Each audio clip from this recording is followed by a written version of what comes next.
खबर में आप सभी दर्शकों का स्वागत करता हूं। मैं राहुल सौमित्र और उत्तर प्रदेश की हर बड़ी खबर से करूंगा आपको अपडेट और बताऊंगा उत्तर प्रदेश के आपके जिले की कौन सी है बड़ी खबर।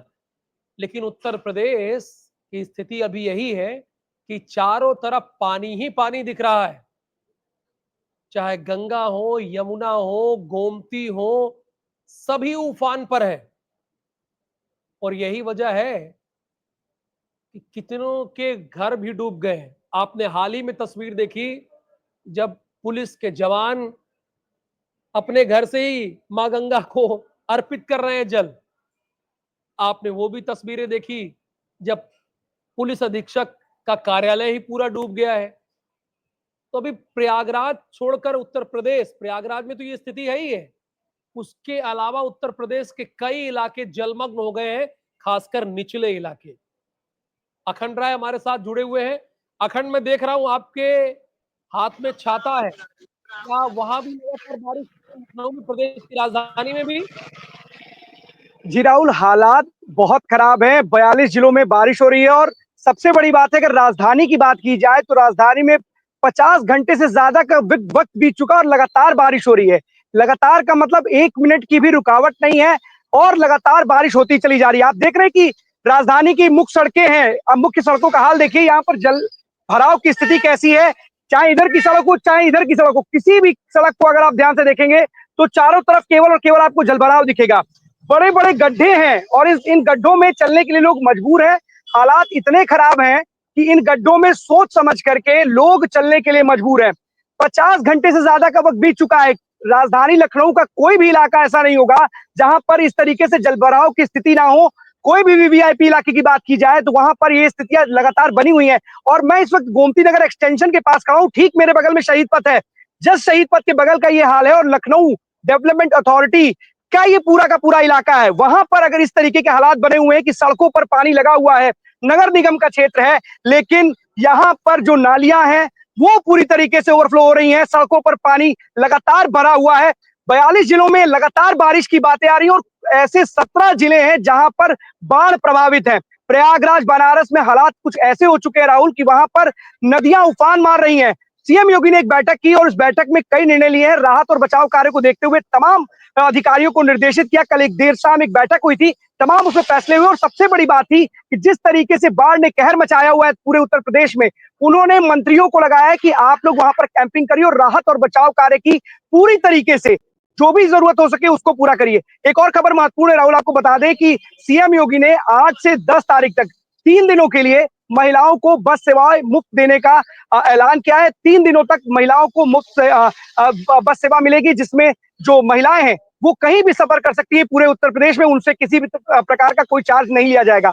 एक और खबर आपको बता देता हूं राहुल, क्योंकि कल जब सीएम योगी बैठक कर रहे थे तो आगामी त्योहार को लेकर के और हर घर तिरंगा अभियान को लेकर के भी उन्होंने अधिकारियों को निर्देशित किया और तमाम पहलुओं पर बातचीत की अधिकारियों से और उन्होंने बताया कि किस तरीके से काम करना है, क्योंकि आगामी कई सारे त्योहार पड़ रहे हैं, उसमें भी कानून व्यवस्था कायम रहे और इसको भी ध्यान देते हुए उन्होंने साफ तौर से अधिकारियों को निर्देशित किया। क्योंकि उस बैठक में प्रमुख सचिव, कमिश्नर, जिलाधिकारी, जो तमाम बड़े अधिकारी थे पुलिस के, वो उस बैठक में वीडियो कॉन्फ्रेंसिंग के माध्यम से जुड़े थे और साफ तौर पर इन अधिकारियों को सीएम योगी ने निर्देशित किया है और स्पष्ट रूप से कहा है कि हर घर तिरंगा अभियान को लेकर के जो भी जरूरी कदम उठाने हैं उसको भी उठाया जा रहा हो। जी राहुल। धन्यवाद अखंड प्रताप राय इस पूरी जानकारी के लिए।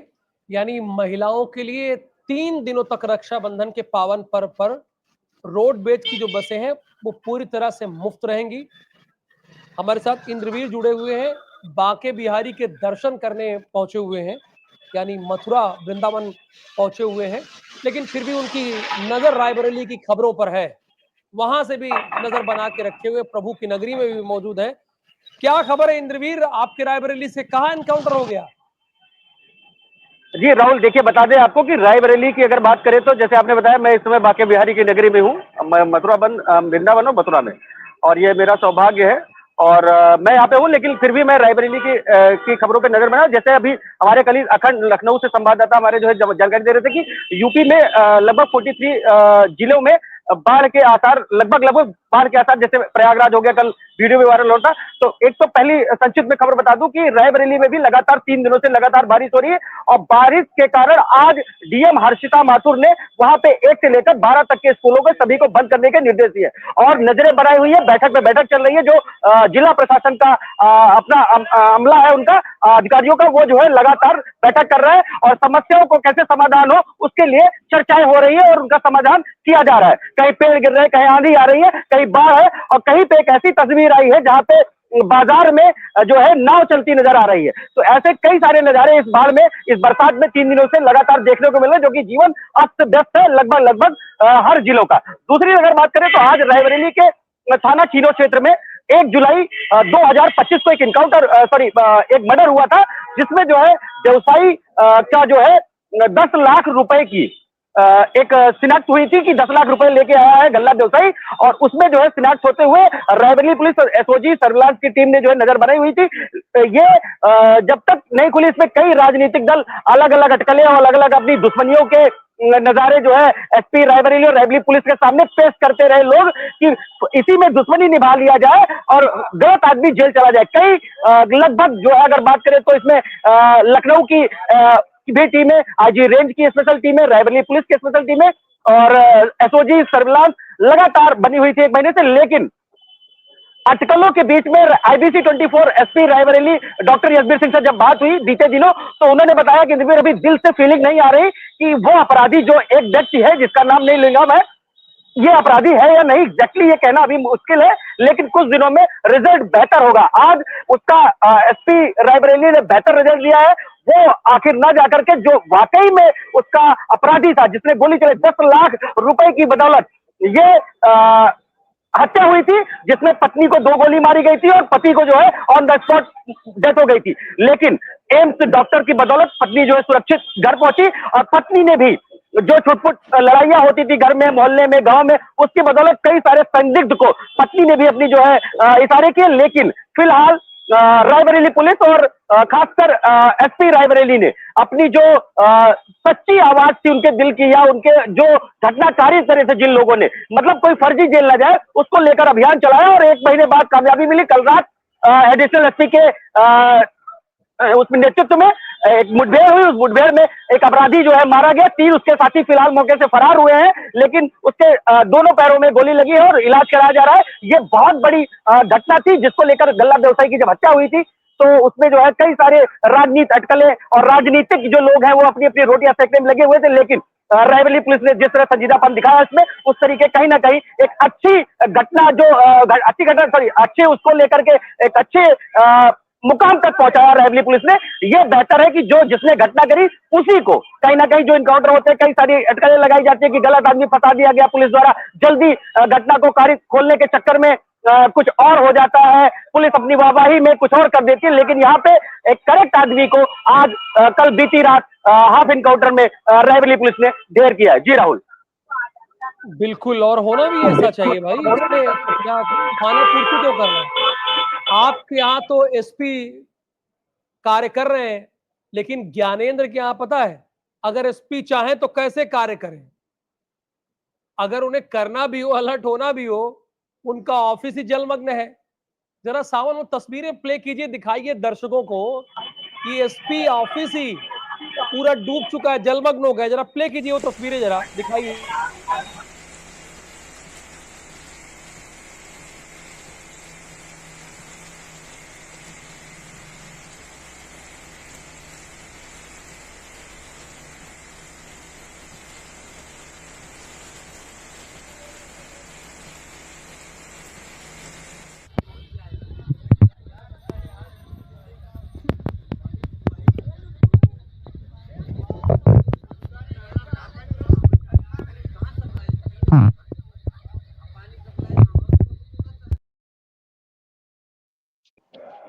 ज्ञानेंद्र, ये तो मैं देख रहा हूं एसपी ऑफिस के बाहर लोग स्नान कर रहे हैं, क्योंकि घुटनों तक पानी है, वहां पानी से खेल रहे हैं।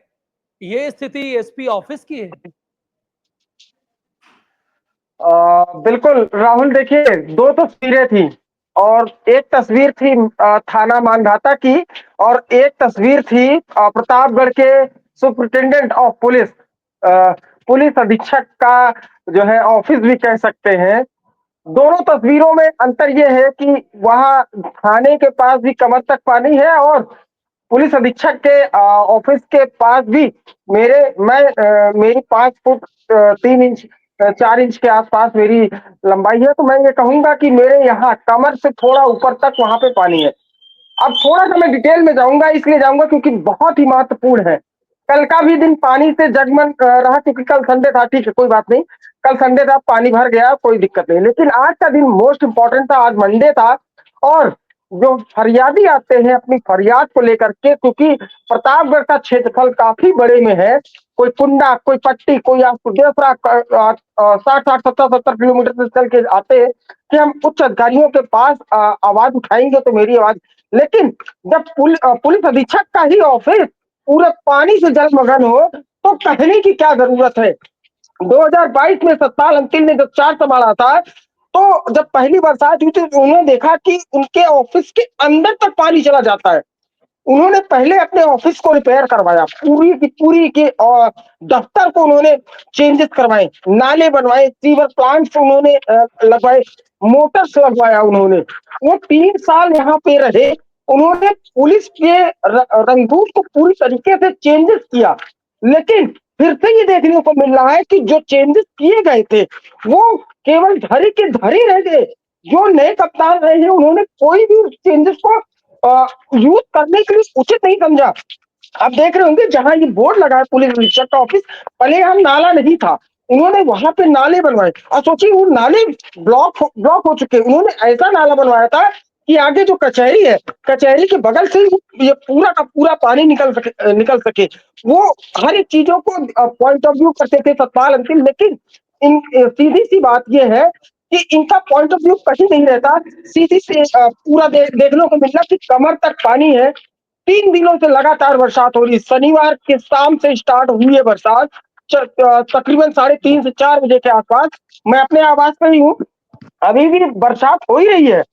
मैं थोड़ा सा बारिश से बच के खड़ा हूँ और सीधी बात है, अभी भी धीमी धीमी बरसात हो रही है, लेकिन हो रही है।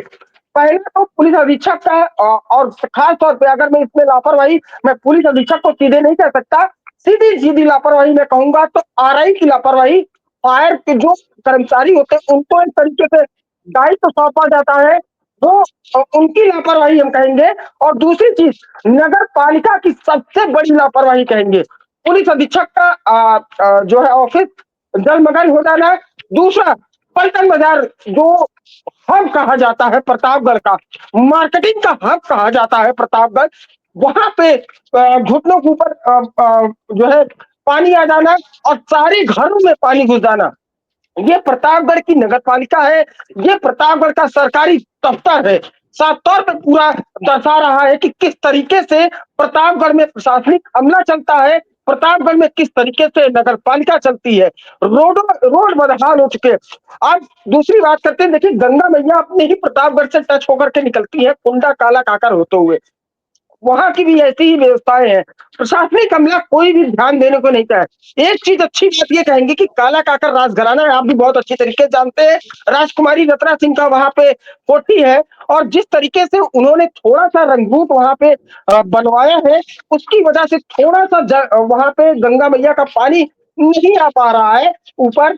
थोड़ा सा उन्होंने और व्यवस्थाएं कर देती हैं, लेकिन अगर प्रशासन के ऊपर छोड़ दिया जाए तो कोई व्यवस्था प्रतापगढ़ से जो गंगा मैया गुजर रही है, कोई व्यवस्थाएं ऐसी नहीं की गई है। दूसरी खबर पे आते हैं राहुल, और खबर इंपॉर्टेंट ये भी है कि एक प्रेमी जो है संग्रामगढ़ थाने का है, एक प्रेमी अपने प्रेमिका से मिलने गया था और तालीबानी सजा ऐसी दी गई कि मेरे पास वो विजुअल भी है। फिलहाल आउटपुट से निर्देश है कि एक ही विजुअल पे हम करेंगे। मैं खबर पूरी बता देता हूँ। एक दो युवक जाते हैं अपने प्रेमिका से मिलने के लिए, उनको खंबे में बांध करके जिस तरीके से पिटाई की गई और फिर माफी चाहूंगा, और फिर उसके बाद उनको जो है छोड़ दिया गया, पुलिस को सूचना नहीं दी गई। जब मेरे आला अधिकारियों से मेरी बात होती है तो उन्होंने कहा मेरे पास ऐसी कोई सूचना नहीं आई है कि तालिबानी सजा। आप लोग तो हर एक छोटी सी घटना को तालिबानी सजा बना देते हैं। साफ तौर पर विजुअल में दिख रहा है कि किस तरीके से दो युवकों को खंबे में बांधा गया है पिटाई की जा रही है, फिर उसके बाद छोड़ दिया जा रहा है। पुलिस की ओर से अभी तक कोई बयान नहीं आया है, और बयान ऐसा भी दिया जाता है कि आप लोग हर हर एक खबरों को आप लोग तालिबानी जोड़ना शुरू कर देते हैं। राहुल, धन्यवाद ज्ञानेंद्र इस पूरी इंफॉर्मेशन के लिए। एक तो एसपी ऑफिस डूबा हुआ और दूसरी तरफ से तालिबानी सजा दी गई है, वो तो दिख रहा है। बहरहाल हमारे साथ सरफराज आलम भी जुड़े हुए हैं और आदर्श गुप्ता भी जुड़े हुए हैं हरदोई से। सरफराज, आपके जिले से बड़ी खबर कौन सी है आज की? जी राहुल जी, आपको बता दें, अगर विकास की बात करें बहराइच की, तो मुझे नहीं लगता है कि बहराइच में कोई विकास हुआ हो। आपको मैंने एक विजुअल भेजी है, और वो मार्केट में इतना ज्यादा पानी भरा हुआ है जो बारिश के कारण, लेकिन नगर पालिका की आंखें फिर भी नहीं खुल रही है। और बहुत यहाँ से 1 किलोमीटर दरगाह रोड पे कैलाश होटल है, वहां पे आप अगर देखा जाए तो वहां से हाईवे से डायरेक्ट नेशनल के लिए रोड जो निकली है नेपाल बॉर्डर के लिए, वहां पे भी पूरा आप समझ लीजिए तालाब बना हुआ है। और जब वहां के ग्रामीणों ने बात किया ईओ से, प्रतिभा सिंह से, तो उन्होंने ईटा विटा ऐसे ही पटवा के टेम्परेरी करवा दिया। अब वहां कम से कम 3-4 रिक्शे डेली पलटते हैं, और बहुत बड़ी घटना भी हो सकती है। रात बिरात जो बाहर से ग्रामीण आते हैं, लोग आते हैं, उनको ये चीज नहीं पता है कि कहाँ पे क्या गड्ढा है, लेकिन फिर भी प्रशासन की आंखें नहीं खुल रही है। तो कैसे बात किया जाए कि विकास हो गया बहराइच में? जी राहुल। सही बात है भाई। या अगर ये स्थिति देखना पड़े कि कहां गड्ढा है और पता होना, उनको जी पता है कि यहां पे गड्ढा है, अब ये तो बड़ी हैरानी की बात है भाई। कोई गड्ढा क्यों पता करेगा? जी जी तभी पता करेगा जब वो गड्ढा लंबे समय से होगा। अब जी लोगों को लगेगा ये तो हमारी जिंदगी का हिस्सा हो गया भाई, ये गड्ढा हमारी जी जिंदगी का हिस्सा हो गया, इसलिए लोकल लोग तो जान जाते हैं, लेकिन जो बाहर से आए हुए लोग हैं वो नहीं जान पाते हैं और हादसे हो रहे हैं। शर्म आनी चाहिए। जी कहा यह जाता है कि गड्ढे पाट दिए गए हैं, गड्ढा मुक्त प्रदेश हो गया है, लेकिन जी बहराइच में लोग इसके आदी हो जा रहे हैं कि भैया हाँ ये जी, गड्ढा है, यहां सावधानी से चलना है। बिल्कुल। ढाबे बड़े जी राहुल। बड़े हैं और हालात आपके सामने हैं, बताने की राहुल जी, जरूरत ही नहीं। आपको थैंक यू बता सो दें, मच। सब कागज पे ही कार्रवाई होती है, कागज पे दिखावे के लिए, बाकी कुछ विकास नहीं है बहराइच में। अभी आपको अब देखिए पिछली बार भी सरफराज पहले। ने और खोली कि कार्रवाई तो होती है जी लेकिन कागज पर होती है। जी कागज पे गड्ढा भरा जाता है क्या?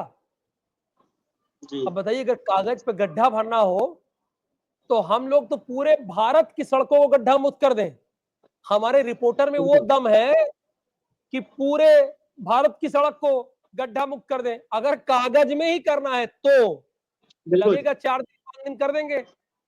जब यही काम अधिकारी कर रहे हैं तो अब हम पत्रकार भी कर सकते हैं, लेकिन हमारा काम है डंके की चोट पे पत्रकारिता करना, और वही करते रहेंगे। Thank you so much Sarfaraz Alam thank you. इस जानकारी के लिए। आदर्श गुप्ता, क्या हरदोई से खबर है?